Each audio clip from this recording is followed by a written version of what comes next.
Welcome back to Computer Organization course. Today we will start Module 2 Input Output Organization. This module mainly concentrates on how processor can communicate with the input output devices and various mechanism to make that communication efficient. Also this module includes some standard interface circuits which is used in input output device communication with the processor.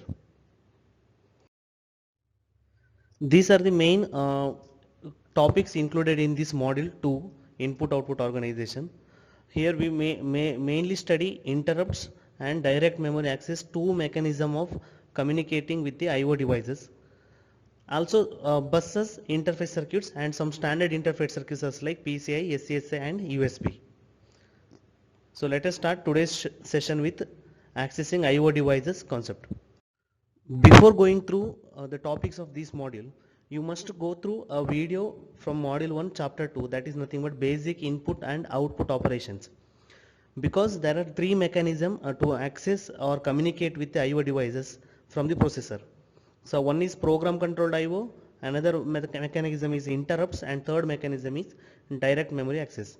The first mechanism called program controlled IO is discussed in module 1 chapter 2 under the topic basic input and output operations. So please go through that video and then continue with this session. The remaining two mechanisms, interrupts and direct memory access, are discussed here. Before studying interrupts or direct memory access, let us study the basics of input output devices and how processor access input output devices in order to send data to output device or receive data from the input device. Here you can see multiple IO devices are connected to memory and processor using a single bus. That green color single line is nothing but a bus which carries address or data between IO devices and memory, or between IO devices and processors, or between any two devices connected to the bus. So bus carries address and data between any two devices connected to it. Here all the IO devices 1 to n, every IO device is directly connected to the bus, just like processor and memory. But each IO device is assigned a unique address, that is called memory mapped IO, and processor identifies every IO device based on that address. That means if processor wants to communicate with IO device 1, processor must transfer address of that IO device through that bus. Once address is sent, IO device will identify its address and responds to the processor. Suppose since all the IO devices are connected to the single bus here, whenever processor sends a particular address of a IO device, that address will reach every IO device in the connected to the bus. All IO devices receive that address and verify whether it is the address of that particular IO device, and the IO device which is having same address will respond back to the processor. So this is how processor can identify or access a particular IO device using address, which are connected, all IO devices connected to the single bus. All IO devices are mapped to memory. The memory mapped IO devices are discussed in the prerequisite video which I explained in previous slides. Please go through that video. Though memory mapped IO means every IO device is mapped to a memory address, different memory addresses. Based on that memory address, processor try to communicate with the IO device. There are two different techniques here. One is when there is a main memory, in the main memory itself a part of the memory is allocated to different IO devices to communicate by the processor. Or you can have a separate IO memory, input output memory, other than the main memory, and processor can communicate through that separate IO memory. Processor can utilize that separate IO memory to communicate with the IO devices. So either memory mapped IO, either memory that is assigned to the IO devices will be the same memory, main memory used by the processor, or a separate memory is dedicated memory is used for communicating with the IO devices. That is the two concepts. One is IO devices and the memory share same address space. Same address space means there is only same memory, single memory. Addresses means memories, right? Then IO devices and memory have different address space, means main memory is different, IO devices memory is different. Okay, let us see the first case. So in the first case here, I will have a IO devices and main memory is same. I mean, part of the main memory is allocated for IO devices. So how exactly it looks like? So this is a rough diagram to convince you how IO devices and the main memory have same address space. That means, see, this is the main memory here, and it will have some addresses for every bytes, and this main memory is very, very huge. That means your RAM, main memory means RAM, that is very huge, like 2 GB, 4 GB, 8 GB. There will be a lot of number of bytes, so lot of addresses required. As number of bytes in the memory is increased, the size of the address also increased. Okay, this is we have discussed in the chapter 1, module 1. So what happens here is, suppose if I consider this RAM, main memory is 8 GB, then every address of by every byte, address of every byte will have 32, minimum 32 bits. So every address here for by every byte has an address whose size is 33 bits. Now in this huge memory, a part of the memory is used to identify allocated for different IO devices. For suppose the screen, okay, this byte here. Suppose if for the output device screen, this particular byte is allocated. That let us take the X is the address, and for the keyboard this particular byte is allocated. That let us take that address as Y. Now whenever processor want to send some data to the output device, processor send that data. Processor initially send the address X to the memory to recognize this byte, and then send data to that particular memory.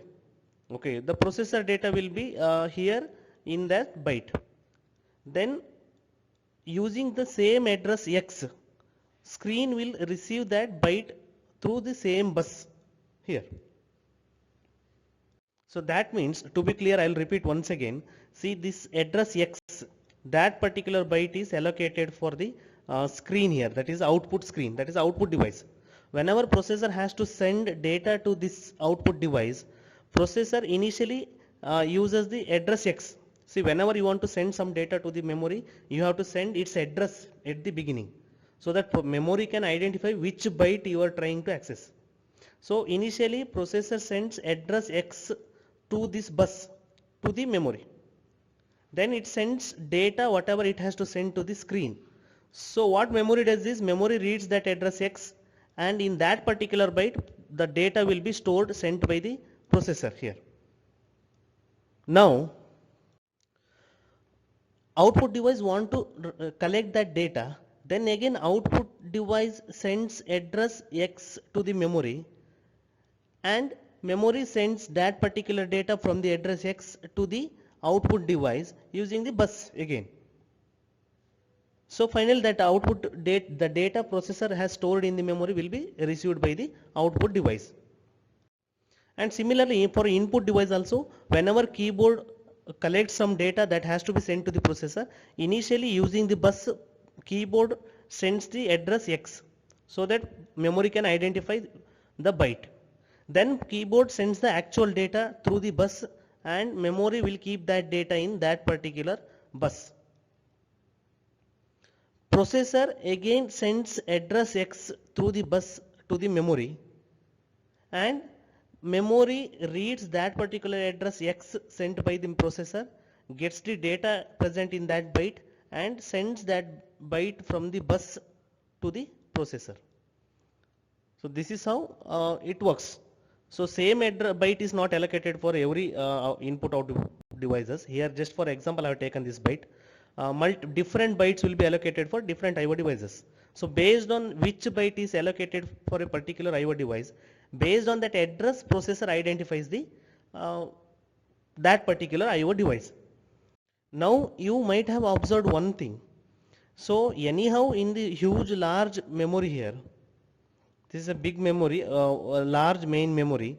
There will be lot of bytes. So the address size of every byte address, okay, address of every byte will have size is very big. For example, if it is 8 GB RAM, okay, minimum that address bits required is every address size will be 33 bit. So whenever processor sends address to the memory, it require a address bus size must be 32 bit.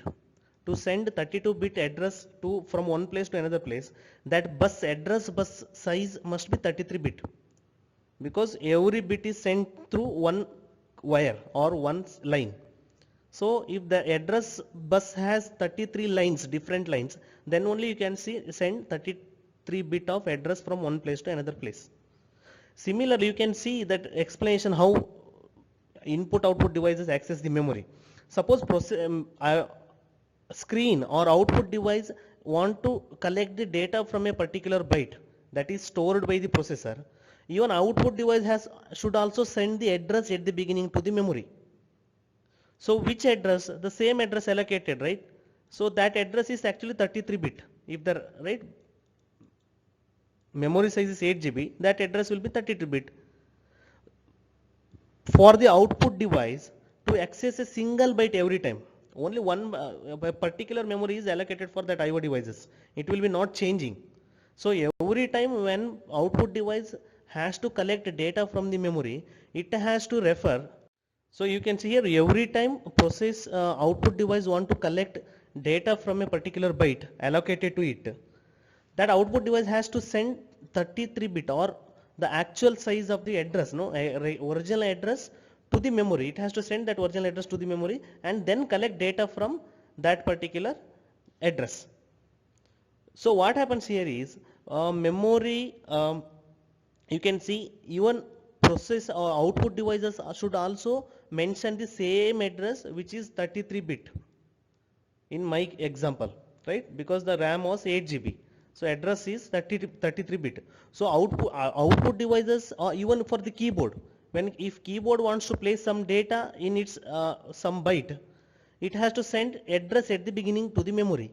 So that address is nothing but 33 bit address. So even you can see here, even IO devices should have address bus width as 33 bit, as same as address bus width from the processor to the memory. Even though IO devices are accessing only small part of the memory, it should have same address size, right, as in the processor. But processor access whole memory for different purpose. So to avoid this, that IO devices, even though they access only small part of the memory, but they have to mention a big lengthy address. To avoid this case, there is another method of memory mapped IO. So that another method is IO devices and main memory will be different. Memory allocated for IO devices and main memory is different. There is a separate small memory allocated for IO devices itself. So I'll explain with example here. So here you can see clearly, see this is the large main memory. For example, consider it as the 8 GB. So every address here is 33 bit in size. Okay. Then there is a small IO memory separately dedicated for IO devices. Now since this address memory is very small, so addresses allocated for this is, right, the size of the address is very small. Okay. Now what happens is, whenever processor has to send, for example, output, we will consider this output device, processor has to send a particular output device data to the output device, then processor will generate and send that small address, right, address which is having less size here. Then after that it sends the data. So this memory collects that address and stores that data in particular address. But that address is very small in the size because memory is very small. Now similarly output device, output device will also send that small address to the memory, that is right here address of the memory. Then memory will send data to the output device. So processor to memory, memory to output device. So every time we have to mention only small size address because there is a small separate memory for IO devices. This is same as for keyboard also. Okay, keyboard initially sends address, that is small size address, and then sends the data. So that data will be there in that particular address. Then finally processor accesses that right using the small addresses. Okay. Now what is the advantage here? Since there is separate small memory dedicated for IO device communication, the addresses of that right byte, every byte in that separate memory will be very, size of address is very less. I mean very small size addresses. So any IO devices do not require a big address bus to carry that small address. They can have small address bus, right, fit to the width of this address right of dedicated memory. Now what happens is processor do not communicate only with this IO address. Processor also communicates with the big main memory. For example here, so this is very common sense that if we have a single bus here, single bus of 33 bit, this green color bus whatever see is 33 bit in size. Okay, so whenever we are referring IO memory, that address is 8 bit, we can utilize 8 bits of this 33 bit address bus only. Okay, so processor or whatever in the computer organization, you will have a single bus of 33 bit, and whenever you refer a IO memory of address of 8 bit, that address will be passed through the same address bus of 33 bit size, but only 8 bits are utilized. So we do not have separate bus for that. But what happens is, we know that IO devices always communicates with the IO memory only, so there will be no confusion. But processor sometimes communicates with main memory or sometimes communicates with IO memory. So whenever processor sends a address through the address bus, there should be clarification whether processor is trying to communicate with main memory or processor is trying to communicate with IO memory, whether that address belongs to main memory or IO memory. For that purpose, we have to maintain a separate control signal. Okay, a control signal processor generates. Based on that control signal, we can identify whether processor is trying to communicate in the main memory or IO memory. Okay, this is how different memories are used. Okay, to different address space. So different address for main memory, different address for IO memory is used. Let us see in details the various components that are required to communicate with the IO device. So this is the diagram you can see here. Is the same diagram which I explained in the previous slide. So here you can see that green color bus. I told in green color bus there will be separate part like address. To carry address there will be separate address bus, and to carry data there will be separate data bus and a control line. Okay, control bus. So it is all together, it is called bus. Okay, we can refer it as address bus, data bus and control bus. All together it is called a bus. So single line in previous diagram, that green color line. Okay, I'll show the diagram once again. So this is called about bus. Now this is entire, these two sections here is one IO device what we had shown in previous slide. Here it is, we have in detail I have shown all the components within an IO device. So the diagram is nothing but, let's see the diagram first, the previous diagram. So this is the diagram. You can see here, right? So here when I say one IO device, this is not single component. Okay, the IO device has multiple components. This IO device communication, or this is the bus here, you can see this is a bus, and the one IO device here, what is there inside that IO device, that is this detailed diagram. So let's go back to the detailed diagram. Okay, to study that diagram once again. Yeah, here. So you can see this is a one IO device. Now in single IO device there are two parts. One is here IO interface and actual IO device. What is this? See, there will be two parts in every input. For example, this is the input device. Okay, in input device, for example, mouse. See how exactly mouse works. There is a mechanical concept inside the mouse which works on the optics or laser. Correct? No.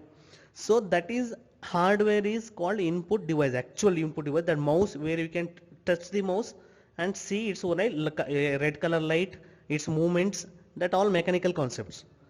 But whenever mouse makes a movement, whether its movement is converted into binary, no, that is a mechanical movements based on the optics it works. Okay, some electric signals will be generated. But what we require, the data is required is should be in the binary form. So computer language, that is binary, is different, and the IO device which works on mechanical concepts, its language is different. Okay, it generates some electric signal. So we need an interface in between. Can you see that bus here which connects to the memory and IO processor, and here we have IO device. In between we have an interface. Okay, which converts the data generated by the IO device into a recognizable form by the processor. That means it converts it into binary to store it in the memory. And for an output device, when data is received from the memory which is in binary, this interface converts it to a form which can be recognized by the output device.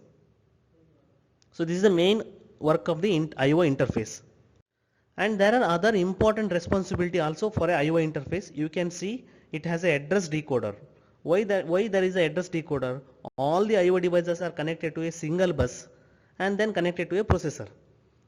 Correct? No, using single bus. So whenever a processor sends address of a IO device, all IO devices will receive that address. So there will be a address decoder which receives address from the address bus. You can see this arrow mark here, that it is connected to the address bus. So all IO devices receive address from the address bus, and address decoders, okay, tries to compare its address with the address of the input device. Whatever the address is received, address decoder will check whether it is the address of the respective IO device. If it is not the its address, then there will be no response from the IO device. Suppose if there are 10 IO devices and processor sends address of a particular IO device, all other 9 IO devices recognize that it is a different address. So they don't make response. The particular IO device whose address is received, actually that address decoder finds out it is the address of same IO device. So that IO device responds to the processor. This is the use of address decoder. Then we have a control circuit, okay, and also some data and status registers. Okay, data and status register, these are the register memories. There is a data memory. Whenever a input device prepares the data, it will keep it in the data register. And also status register we have seen in module chapter 2 in the module 1, S in, S out. Okay, how IO device is connected, everything is explained here. So let us see how these components of IO interface of a device works using a small program. So here you can see register representation of those IO interface components. So we had data register, data and status register. We can see that register here, data register. If it is an input device, we will have data in. If it is output device, it will have data out register. Okay, inside data and status register, inside IO interface. Okay, then please refer that previous diagram. And also inside the control circuit, there will be a control register. Okay, so these are the bits you can see here. What is the SN bit? If input device has prepared data and data is there in the data in register, then this bit will be, SN bit will be 1. So that processor can understand this input device is ready. So that processor can make a communication or receive data. Okay, what is S out? S out is nothing but this bit, is set by the output device. If it is output device, it will set this bit as 1 when it is ready to output some data. So that when processor see that S out is 1, processor will store some data in the data out register, that will be displayed or output, device will output that data to the user. Okay, this is we have seen from module chapter 2 module 1 only. Okay, go through that video once again. Then we have two more bits here, display and keyboard. We have taken example as input output, display interrupt request and keyboard interrupt request to interrupt the processor, that we will study in the interrupts. And then we have data here, display enable and keyboard enable in the control. So control circuit enables, okay, whether data should be data line. You can see in the previous diagram that for example, keyboard device is connected to the bus. Okay, bus will have three different lines. Address line, where keyboard device address decoder is connected to address line. Okay, keyboard device's data in register is connected to data lines of the bus. Okay, so enabling this communication, okay, that is what this bits does. Okay, one it is enabled, 0 means the communication is not enabled yet. Then display enable, similarly displays data out register. Okay, data out register is connected to the data lines of the address bus. Okay, whether that communication is enabled or disabled, the connection is done or not, that is controlled by this. Okay, these are the some registers you can see. Okay, inside data and status register and inside control circuit. Now let us see one program. We'll design a program or write a small code, okay, to display something, to receive something from the keyboard and then display it using these all registers. So here you can see the program. Here there is a problem statement. Write a program to read one line from the keyboard, store it in the memory and echo or display it on the screen. Okay, this program you have written in again module 2, module 1 chapter 2 also. Okay, little bit changes they have done here. All comments are given here, so I will explain here, very simple. So status, we will check here test bit instruction I had explained. Go through that video from chapter 2 module 1 again, accessing basic input output video. Okay, so here we check whether SIN from the keyboard is 1. If it is 1, we read from the data in register and store it in some general purpose register. Okay, then we will check next, right, SOut bit from the status register, that is to check whether display is ready. Okay, if it is ready, we will send that R1 content, that is we read from data in register of the keyboard. That content, R1 content, will be sent to the data out register of the display. If display is ready, we will check using test bit. So that display will display that character, that nothing but we are reading one character from the keyboard when it is ready from the data in register of the keyboard and sending it to the data out register of the display when display is ready. And also same data, that is R1, we will also store it in some memory. We have used here register indirect addressing mode plus auto increment mode. Every time I store data in the memory, address will get incremented. And what is the actual address of the memory? It is stored in the R0, you can see here. Okay, actual address of the memory is in the R0. I am using indirect addressing. Then I'll compare whatever the key I have read recently. So I read a key from the keyboard, display it on the screen, store it in the memory, and then check whether that key, whatever entered, is carriage return. If it is carriage return, I assume that user want to stop the input. So I will don't branch. If it is not a carriage return, that means we expect user to enter few more lines, a few more characters. So we will directly go back and read the keyboard once again. So please read the every comment before trying to read this program. Go to module 1 chapter 2 and watch the video about the concept basic input output. So this is all about accessing IO devices. Okay, using program controlled IO means whenever user writes a program, in the program he mentions, right, instruction to read data from the input device or instruction to send data from the output device, that time processor execute that instruction and makes IO communication. So major problem here is processor is involved in the IO communication. Processor has to execute the instruction, then processor has to send data to the IO device, processor has to wait that output device till it becomes ready, then it has to send the data. If processor wants to read data from the keyboard, then processor has to wait for the keyboard when it prepares the data. So processor is involved here in the IO communication, and we know that processor is very faster when compared to the slower IO devices. IO devices are very slow. So processor is actually wasting time of executing lot of instructions just to receive or send data between the IO devices. To eliminate processor involvement in IO communication, there are two more concept mechanisms are introduced. One is interrupt and one is direct memory access. We will see interrupts and direct memory access in following sessions. Thank you.